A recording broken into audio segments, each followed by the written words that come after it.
baba wa Safina Muhammadi eda ena Safina Muhammad no so no frɛ eye fifi ampo for Michael yo se Michael na ne kopie o mo so wodam ho obi nim ne siye ena o mo de dade anase ye beka se knife bi ewo ho abrante no ne kon ho ne mfim ena na bodwe ase ene ne chi ni na o mo wie no miemia ne mene ya ma abrante eye Frank kofi osei eto anananom e wonse do Dubai nti onyam dabai awado do no Koso wamma wa jollof de dragu ama menu abun kan nyanya mu kan ni da ho anka ntimi nkono aja me go menu ayo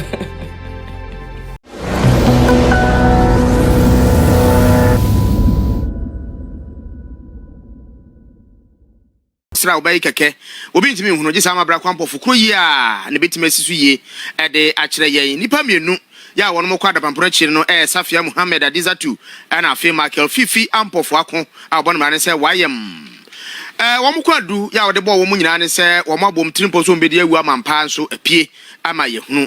na nipa ya sabre ye ka se wo medina boa eye boga Francofi wosei na sabre wono modina boa sa no na ama wo hwe na koto hima be chire mu ye sanse wono de ko wan kra koto asem bia ne ho na be fa nsa na tene sensuo mama Kwabia mama majoy mejosu yo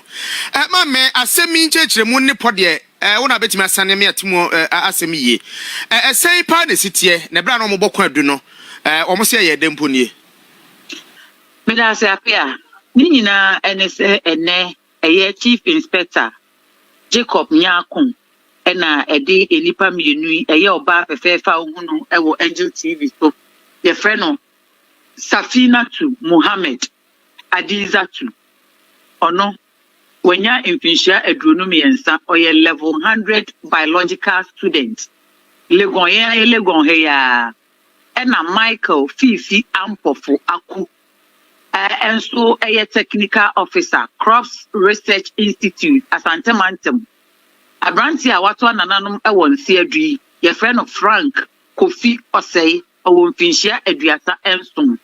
oye Ghana ni dehia abrochimem Canada ena watna ne nkwa bebre anase yebeka se mfie bebre a watim na be na watwe penie ena brantie eye Frank Kofi Osei ebepie mu ewo oman Ghana mu ha na osi edubofo eye chief inspector eye Jacob Nyakun ekache court ne say abrantie Safina ababa wa Safina Muhammadi nempna ene Frank Kofi Osei na branche Frank bepie mu ewo manga na mu ha eno sei eje okosira ne nkancheme kakra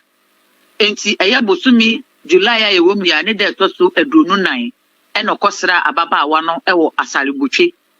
na asalibotwe ho kopie mu obi nim ne esi asalibotwe school junction ho obi nim ne esi ye ewo dem ho anadwo a osi ye se oni ababa wa Safina Muhammadi eda ena Safina Muhammad no so no frɛ eye fifi ampo for Michael yo se Michael na ne kopie o mo so wodam ho obi nim ne siye ena o mo de dade anase ye beka se knife bi ewo ho abrante no ne kon ho ne mfim ena na bodwe ase ene ne chi ni na o mo wie no miemia ne mene ya ma abrante eye Frank Kofi Osei eto anananom ewonse do enjaba abrantie Frank ye wu atodem wo moja apram ni nyina ena ompepa moja ne kama na omhwe amuna dadam na na ese ye pe bibi ede ye no Frank ense corner pia no akọ ni Toyota car esi ababa wa no efie nanim eye one story building ena ababa wa Safina ne tim ewo asalibotwe ho joko akọ ne car esi fie nanim omopepa moja ne wodam wo wie ye don hwere baako still no mu huni omo ye amunu omo tena amuni ho 24 hours e ma de chenye e no mo fa adwen se amunu still moja pramo no moja gusu fi amuni banje ne ye betwe na ase e de afi soro ho esane e no mo so amuni mu e twi fa forma fi edan ne soro a be si form fast steps ne so e de amuni beto car ne ho ahene ma che na ade be che ama ye se ye beka sa ade ache we no omo de beto car ne ho ewo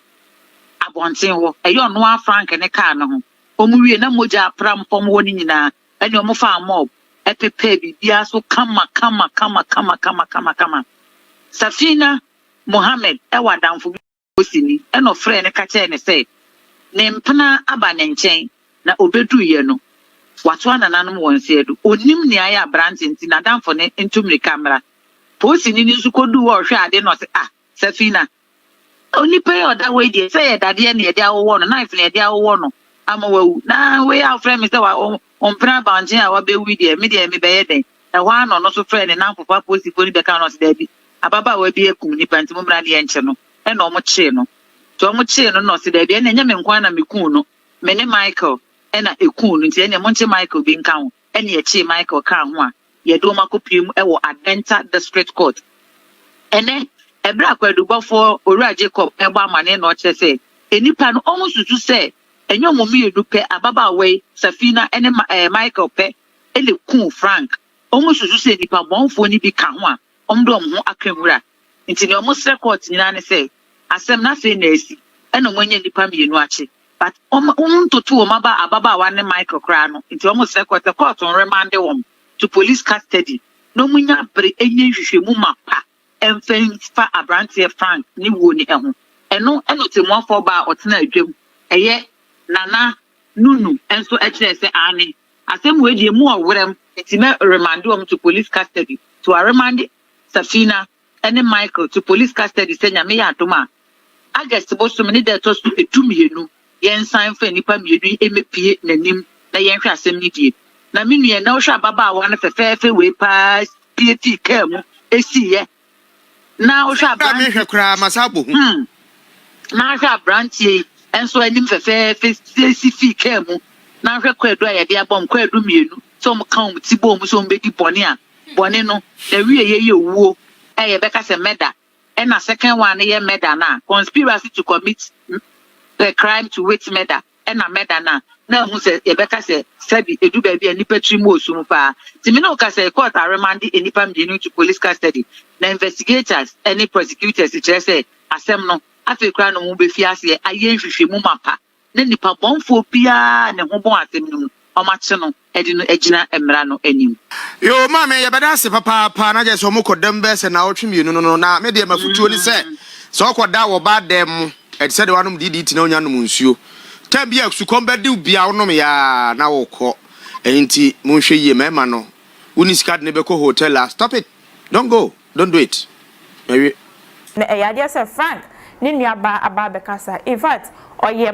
girl no eye Frank na maame enua eba eno no na che se ye nua preko pasante amamre mu de na no de sama betu dwa wa kire mu de baaye Safina eku eye Frank o kire mu se so your friend woni fie e de drogu e jollof bi mu ma no ne ade no kire mu se Frank na nka so ne Safina no o mo di agro nkoda brem no mo gyae kra no 3 years eba na so ni mienti a Safina asan dada Frank de na kofie ekodi na wu a etise so afom yanko ne yanko ginchire mu no embra ne ba dodro na ewechire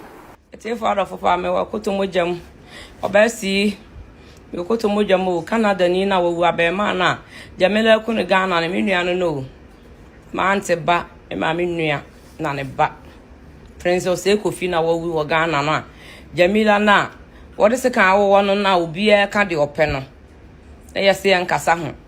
abusuafo yese yankasa ho fisa me maame no ne ba ya ni mpon hwe fridge a wawu a September ya yakoya ye okukum ho ne efiri ahafu kukum de hye na make say ahafu ni a yakoya yie a si ya na so a me na wo hene kukum man hene isi ne na so a yakoya yie ana mo akon bebio ne de hye na awuwe a yie ne si ya na so ne yase nkasa de ne make ka kwere so to meru mani ahane o me ma me ne baba ya pese ewu enna ma princess Ekofi no akoka Ghana no dilika otu kwan no osua wonim ga no wo mantam na na apia ho ehwa overseas woni na di agro nkwala abrema woni no saata na menua no nsoro na wo munya anya ayisam wo munyina bofupam na me ma me no ebefa no koya che obesi dan nyina wo a otu kwan no osua a yenuafo no me ma me ne wunum Ekofi nko a princess Ekofi na ye be ma ba akopɛ na ma nan timi nua ba ya na wawu no wona e ba panyina maame ma no hwe fie wo se won hwe fie wo ma aka ni nyina wa kwantum mi nua ba ata wono so wo Canada woni ni ku se wo matu akoten kumase a wo mudi akone aba mi nua ndilika a wo hene bi atobia wo da ne ka ho nsem bebre ya ge ya je mi nua akoya no subuani ona ne twempena oni Jamaica ni bi wo abrochire ho ba na be ma wo bakora na obe mi nua na yen akora na makwanti wo sra maame so wonim ni nchi on fa na mra na akora na mehwe ni nchi nti oni akora na ba ye a mo be mi nua na yi wo toto a me maame no kora na me maame badu no e fa maame badu ka che badu e firi kukom a wo Canada no